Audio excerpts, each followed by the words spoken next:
Assalamualaikum warahmatullahi wabarakatuh. Selamat pagi. Apa kabar teman-teman mahasiswa semua? Hari ini kita akan masuk ke materi standarisasi perdagangan internasional, ya. Bahwa perdagangan internasional ini merupakan suatu faktor yang sangat penting, ya, dalam meningkatkan kemajuan ekonomi negara-negara di dunia. Nah, secara umum perdagangan internasional berkembang ke arah perdagangan yang lebih luas, bebas dan terbuka. Setiap negara mempunyai standar nasional dan regulasi teknis yang dalam implementasinya dapat merupakan hambatan teknis bagi negara lain dalam perdagangan.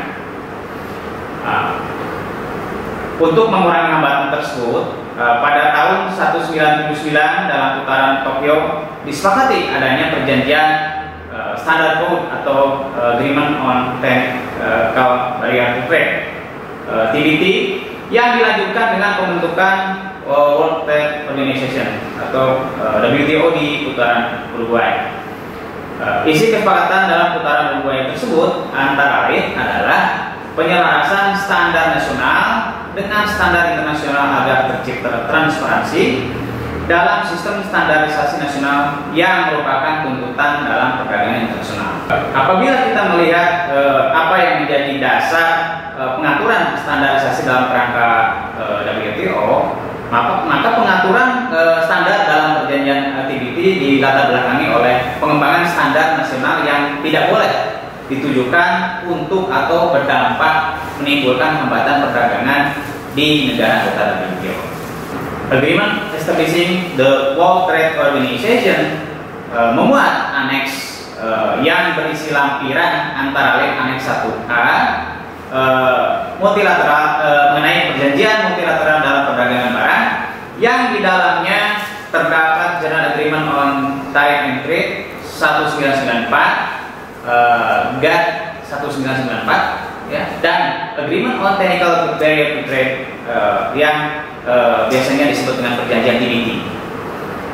Mempertimbangkan bahwa tata cara pengembangan standar, penetapan regulasi teknis, dan pelaksanaan penilaian kesesuaian diatur oleh berbagai ketentuan dalam perjanjian Technical Barrier to Trade atau perjanjian TBT dan perjanjian Sanitary and Phytosanitary atau SPS yang merupakan bagian tak terpisahkan dari beberapa perjanjian yang ada dalam General Agreement on Tariff and Trade (GATT). Perjanjian tersebut menyatakan bahwa untuk menghindarkan hambatan teknis perdagangan, maka pengembangan standar, regulasi teknis dan penilaian kesesuaian di negara-negara anggota WTO harus mengacu kepada standar dan pedoman yang dikembangkan oleh organisasi internasional yang relevan. Organisasi perumus standar internasional yang diakui dan direkomendasikan oleh WTO antara lain adalah ISO International Organization for Standardization, IEC International Electronical Commission, CIC Codex Alimentarius Commission, dan ITU International Telecommunication Union.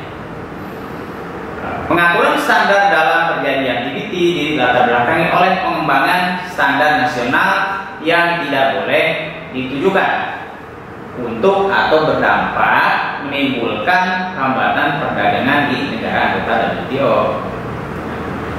Perjanjian TBT memuat hal-hal mengenai penerapan standar nasional yang terkait dengan perdagangan. Dalam hal ini, satu, sejauh mungkin pengembangan standar nasional tidak ditujukan untuk atau berdampak menimbulkan hambatan perdagangan. Selanjutnya, yang kedua, penetapan regulasi teknis termasuk pemberlakuan standar secara wajib tidak dimaksudkan untuk atau berdampak menimbulkan hambatan perdagangan yang berlebihan. Standar tersebut mengacu pada standar internasional.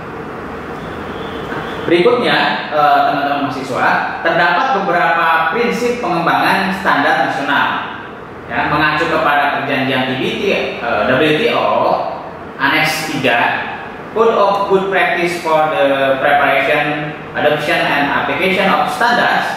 Maka pengembangan standar nasional dalam hal ini SNI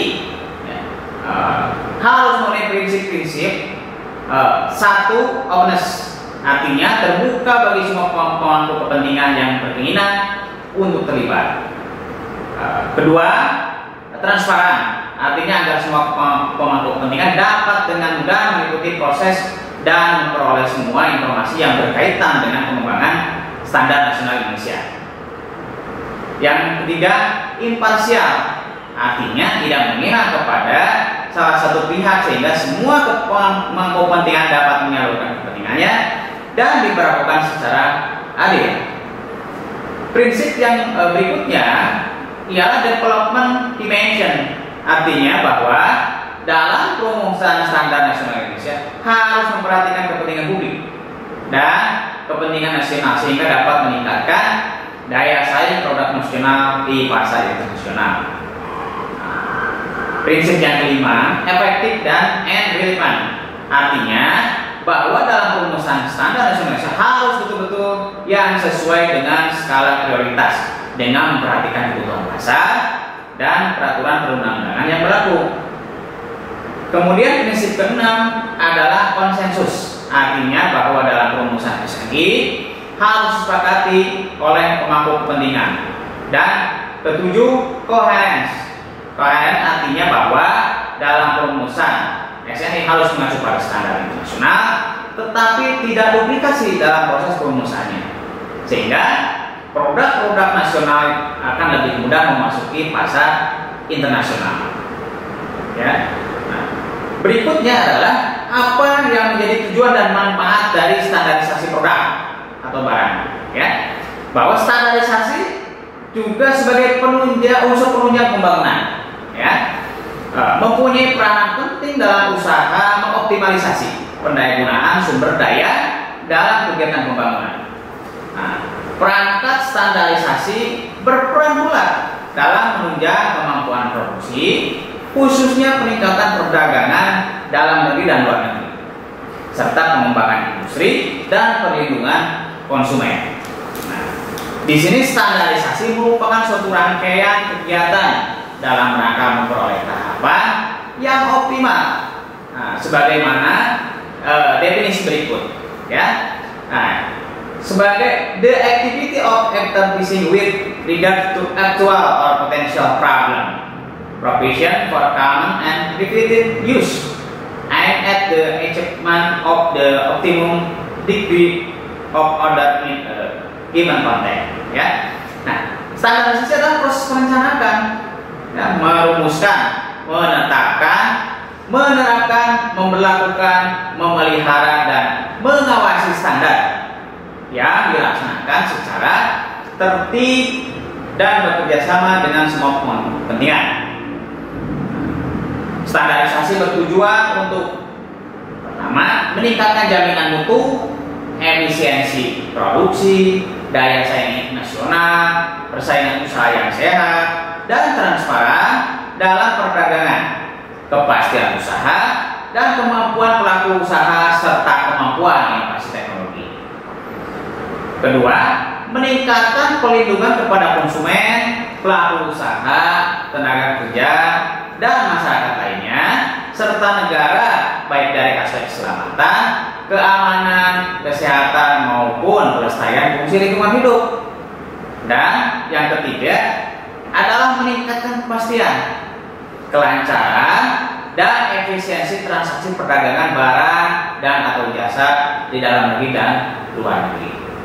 Nah, standarisasi memberikan manfaat secara umum bagi masyarakat, antara lain dalam hal memperlancar transaksi arus barang dan jasa dalam perdagangan domestik atau dalam negeri maupun internasional, dan meningkatkan daya saing bisnis dengan fokus terhadap mutu, keamanan, keselamatan, kesehatan, dan pelestarian lingkungan.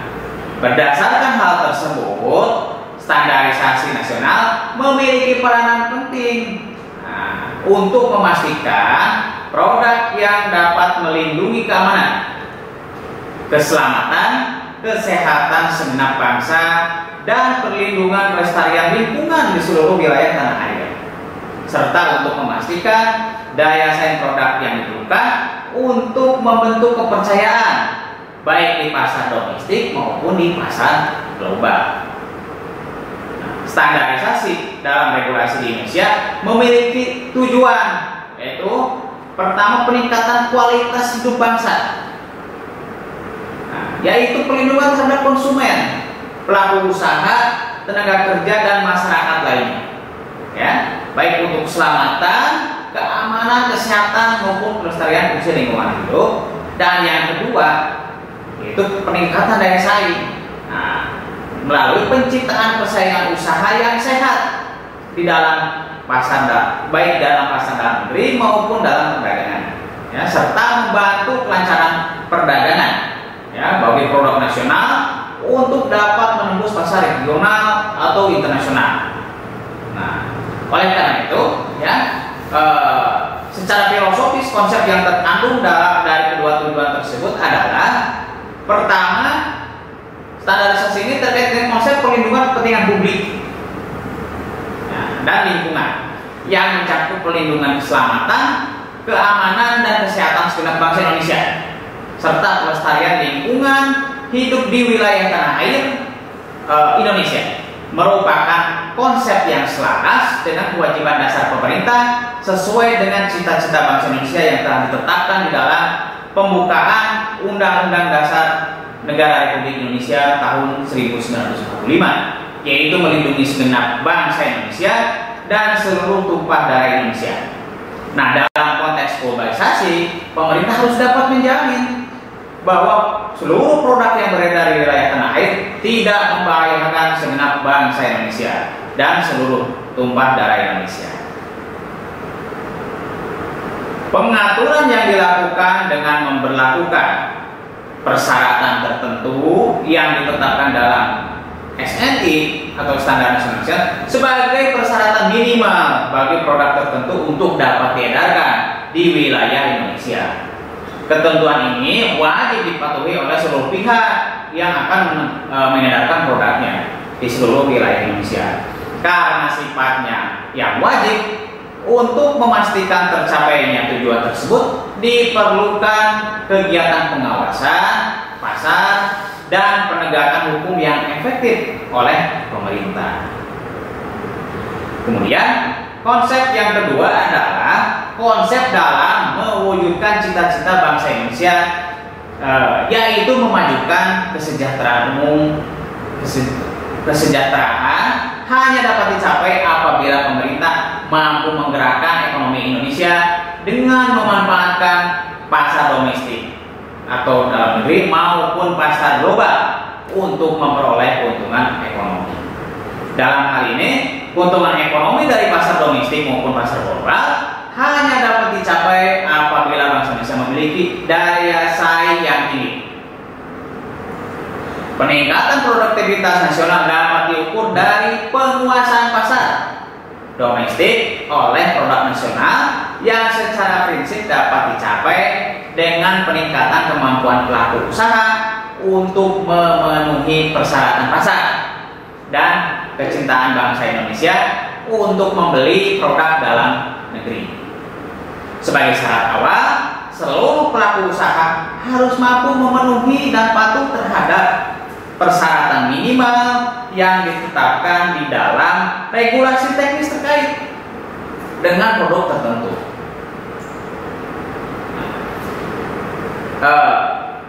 Berikut adalah mengenai standar nasional Indonesia pada barang atau produk yang beredar. Standar nasional Indonesia adalah dokumen berisi ketentuan teknis, ya, dari suatu kegiatan yang hasilnya dirumuskan secara konsensus. Tadi ingat, ya, prinsipnya adalah konsensus untuk menjamin ada suatu standar merupakan kesepakatan pihak yang berkepentingan dan ditetapkan berlaku di seluruh wilayah nasional oleh Badan Standarisasi Nasional atau BSN untuk dipergunakan oleh seluruh pemangku kepentingan dengan tujuan untuk mencapai keteraturan yang optimum ditinjau dari konteks keperluan tertentu. SNI saat ini diusahakan agar menjadi standar nasional yang efektif, harus setara dengan standar internasional untuk memperkuat daya saing nasional meningkatkan keamanan produk, transparansi, dan efisiensi pasar sekaligus melindungi keamanan produk, keselamatan konsumen, kesehatan masyarakat, kelestarian fungsi lingkungan hidup. Pada prinsipnya standar dilakukan secara sukarela, khususnya dipergunakan oleh produsen sebagai acuan dalam pengendalian mutu internal atau untuk kepentingan promosi bahwa produk terkait memiliki kualitas yang baik atau terjamin. Penerapan dan pembakuan SNI secara wajib terhadap produk apabila dipandang bahwa produk menyangkut dengan keselamatan, keamanan, kesehatan, dan kelestarian lingkungan. Dalam implementasinya, tentu SNI harus memenuhi kriteria sebagai berikut. Ya, pertama, SNI tersebut harus harmonis dengan standar internasional dan pengembangannya didasarkan pada kebutuhan nasional, termasuk industri. Kemudian yang kedua, SNI yang dikembangkan dengan tujuan penerapan regulasi teknis yang wajib didukung oleh infrastruktur yang kompeten sehingga tujuan untuk memberikan perlindungan, kepentingan, keselamatan, keamanan, kesehatan masyarakat atau fungsi pelestarian lingkungan hidup dan atau pertimbangan ekonomi dapat tercapai secara efektif dan efisien. Kemudian berikutnya yang ketiga, infrastruktur yang diperlukan untuk menunjang penerapan standar tersebut memiliki kompetensi di tingkat nasional, regional, atau internasional. Nah, di dalam implementasinya, penerapannya, maka di Indonesia dikenal dengan Badan Standarisasi Nasional. Ya, setiap anggota WTO membentuk suatu institusi ya yang berfungsi sebagai notification dan inquiry point yang bertugas untuk menotifikasikan setiap perancangan regulasi teknis dan menjawab semua pertanyaan terkait standar regulasi teknis sistem penilaian kesesuaian yang berlaku di masing-masing negara anggota. Nah, Badan Standarisasi Nasional telah ditetapkan sebagai badan notifikasi atau notification body dan pelayanan pertanyaan atau inquiry point TBT WTO. Fungsi notification body adalah untuk memberikan informasi tentang rencana pemberlakuan regulasi teknis baru, standar, dan prosedur penilaian agar pihak berkepentingan di negara WTO lainnya dapat memberikan pandangan atau masukan serta dapat mempersiapkan diri. Fungsi inquiry point ini adalah untuk memberikan informasi atas pertanyaan dari pihak berkepentingan di setiap anggota WTO tentang berbagai aspek yang berkaitan dengan regulasi teknis, standar dan prosedur penilaian baik yang telah berlaku atau yang akan diberlakukan. Nah, BSN atau Badan Standar Nasional selaku badan notification body dan pelayanan pertanyaan atau inquiry point TBT WTO bertugas mengkoordinasikan kegiatan terkait dengan penanganan berbagai permasalahan penerapan persetujuan TBT WTO di Indonesia. Kegiatan-kegiatan yang terkait dengan tugas pokok tersebut meliputi hal-hal berikut. Satu, notifikasi rancangan peraturan teknis perdagangan dan rancangan standar nasional Indonesia atau RSNI wajib yang ditetapkan oleh instansi teknis pemerintah Indonesia. Nah, kemudian berikutnya adalah pemberian tanggapan terhadap notifikasi rancangan peraturan teknis perdagangan dan atau rancangan standar wajib yang telah dinotifikasikan oleh negara-negara anggota WTO, ya, negara penotifikasi. Badan Standarisasi Nasional (BSN), lembaga pemerintahan non departemen bertanggung jawab atas pengembangan, ya, dan pembangunan standarisasi di Indonesia, termasuk antara lain penilaian dan perumusan kebijakan nasional di bidang standarisasi nasional, mengkoordinasikan kegiatan dalam melaksanakan tugas BSN, memfasilitasi dan mengarahkan kegiatan standarisasi oleh lembaga-lembaga teknis pemerintah, menjalin kerjasama standarisasi internasional dan nasional, kemudian memberikan jasa pelayanan umum dan lain sebagainya. ya. Terdapat beberapa regulasi yang memang terkait dengan standarisasi nasional Indonesia, ya. Kalau teman-teman mahasiswa pasti di sini sudah pada tahu lah sebetulnya ada undang-undang perindustrian, ya, yang memuat mengenai ketentuan SNI bahwa produk yang beredar itu harus memiliki spesifikasi teknis, ya, yang wajib dipenuhi, gitu, ya.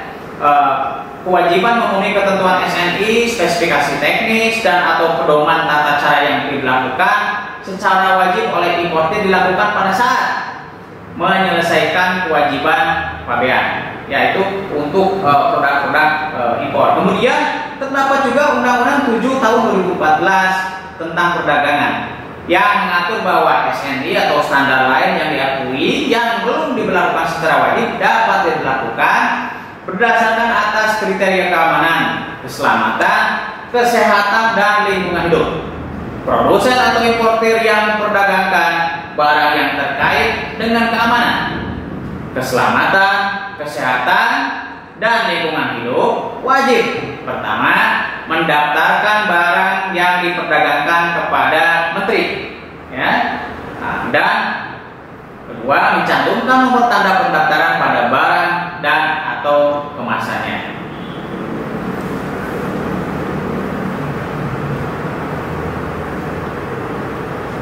Berikutnya, ya, apabila kita melihat di pasal 58, undang-undang perdagangan, gitu ya, tanda SNI kesesuaian atau sertifikat kesesuaian sebagaimana dimaksud pasal 57 ayat 5 diterbitkan oleh lembaga penilaian kesesuaian yang terakreditasi oleh lembaga akreditasi sesuai dengan ketentuan peraturan perundang-undangan. Masih terdapat beberapa pasal lain sebetulnya terkait dengan pemberlakuan standar nasional Indonesia, ya. Jadi teman-teman mahasiswa nanti mohon, ya, nanti cari, ya, ditelaah, kemudian dipelajari pasal-pasal yang relevan yang ada kaitannya dengan standar nasional Indonesia, ya, baik di dalam undang-undang perdagangan, undang-undang perindustrian, kemudian di dalam peraturan pemerintah terkait dengan standar nasional Indonesia dan peraturan-peraturan yang lainnya masih banyak, ya, baik peraturan di tingkat menteri, ya, menteri perindustrian, menteri perdagangan, atau peraturan menteri lainnya yang relevan, atau mungkin juga termasuk peraturan yang dibuat, ya, oleh para PSN, gitu, ya. Jadi mohon nanti dipelajari aturan atau regulasi yang memang terkait dengan standarisasi ini, karena memang SNI ini, standarisasi produk ini memiliki peran yang sangat penting, gitu, ya, tadi dalam hal melindungi, gitu, ya, melindungi baik konsumen, kemudian lingkungan, pengguna, gitu, ya, pengguna produk, maupun juga untuk peningkatan daya saing, ya. Jadi ini hanya kiranya hanya sebagai pengantar saja, ya, kuliah hari ini mengenai standarisasi ini. Mohon nanti teman-teman mahasiswa semua mempelajari lebih lanjut, ya, mempelajari lebih lanjut agar lebih memahami, ya, mengenai peran penting standarisasi dalam perdagangan internasional ini, ya. Untuk apa? Untuk kepentingan kita, ya, baik untuk perlindungan dari produk-produk yang tidak memiliki standar yang masuk ke dalam negeri, maupun juga untuk kepentingan peningkatan daya saing kita, ya, peningkatan daya saing kita agar kita bisa bersaing, begitu, ya, dengan produk-produk yang terdapat di pasar global, ya. Mungkin itu yang materi hari ini, ya, materi mengenai standarisasi ini. Saya sekali lagi mohon pelajari lebih lanjut. Sampai ketemu lagi minggu depan. Untuk penugasan mungkin nanti akan disampaikan kemudian, ya. Terima kasih atas perhatian saudara, ya, teman-teman semua, teman-teman mahasiswa semua. Sampai ketemu lagi di pertemuan berikutnya tentu dengan topik yang berbeda. Selamat siang. Assalamualaikum warahmatullahi wabarakatuh.